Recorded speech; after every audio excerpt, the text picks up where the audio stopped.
Hi, in this tutorial we will see how to repair disk permissions. First, let's go up to our search box, type in the word disk, click on Disk Utility, and then we're going to go and click on our hard drive, and then click on Repair Disk Permissions.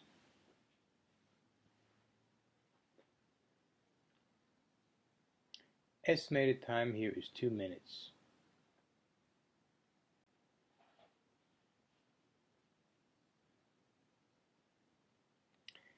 And our permissions have been repaired. Thanks for watching.